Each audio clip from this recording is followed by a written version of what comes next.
Dando continuidade, a gente viu então átomos e moléculas e agora a gente vai começar a falar de como que surgem essas organelas. Então, as células são compostas de organelas, ou que também podem ser chamadas de orgânulos ou organoides, certo? Todas as estruturas, né, da célula, como a membrana plasmática, os ribossomos e as mitocôndrias, que são alguns exemplos aí que a gente encontra dentro da grande maioria das células, são organelas e as quais, por sua vez, então, são formadas então por moléculas. Então, se a gente parar para pensar a respeito da membrana plasmática, ela é constituída basicamente por um arranjo, né, de lipídios e proteínas. Enquanto que a parede celular, que é essa estrutura que aparece aqui, ó, né, ela é formada então por um carboidrato chamado celulose. Então, há uma variedade enorme de células na natureza. Então, olha só aqui, nós temos representações diferenciadas de células. Aqui nós temos então o protozoário, tá, o paramécio. Aqui nós temos uma célula de defesa, tá? Então, ou seja, é um linfócito, tá? Faz parte do grupo dos glóbulos brancos. Nós temos aqui uma célula reprodutiva masculina, que é o espermatozoide, e aqui nós temos uma célula, então, vegetal, né? As células, então, de animais, de vegetais, de fungos, de bactérias, tá?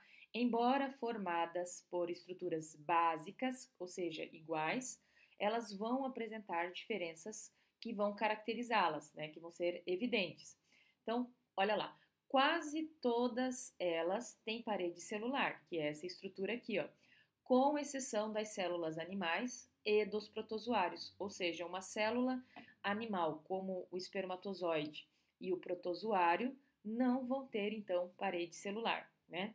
Por outro lado, nós vamos ter lá cloroplastos estão presentes, né, em células vegetais, como essas aqui, né, como esta aqui, e de células de algas, tá?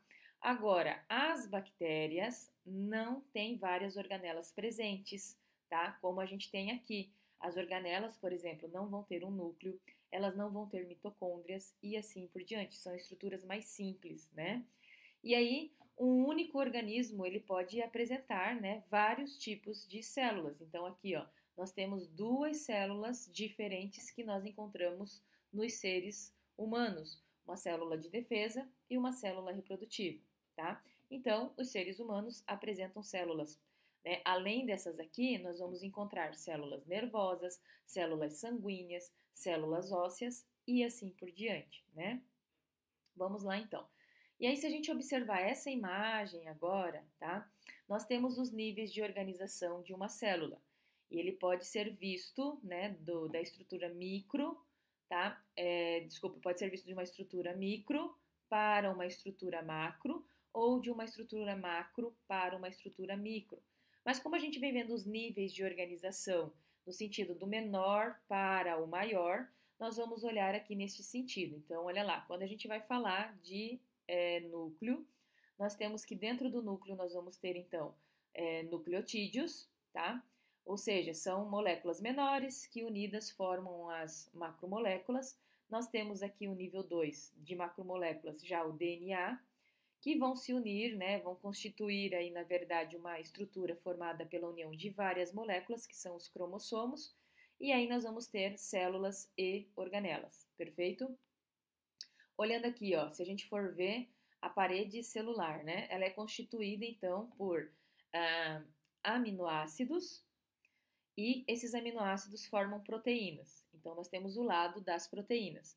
Só que a parede celular, né, a membrana plasmática ela é constituída de aminoácidos e o conjunto de aminoácidos forma as proteínas. Nós temos também que, além das proteínas, nós temos os lipídios, e os lipídios são constituídos por ácidos graxos, glicerol e outras estruturas.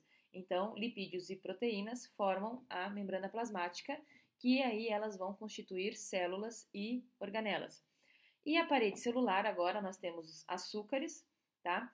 E aí nós temos lá, conjunto, né, dessas estruturas vão formar a celulose, que é uma macromolécula, e ela vai constituir então a parede celular, no caso das células vegetais, tá? Vamos lá então? Os tecidos, então, que agora nós temos imagens de alguns tecidos, né? São conjuntos de células que estão associadas pela forma e pela função que desempenham. Então, vamos lá, nós temos aqui, ó, um conjunto de célula muscular, vai formar, então, aí o tecido muscular, neste caso, o estriado. Um conjunto de células de cartilagem vai formar, então, o tecido cartilaginoso. Um conjunto de células, né, adiposas vão formar o quê? O tecido adiposo, né?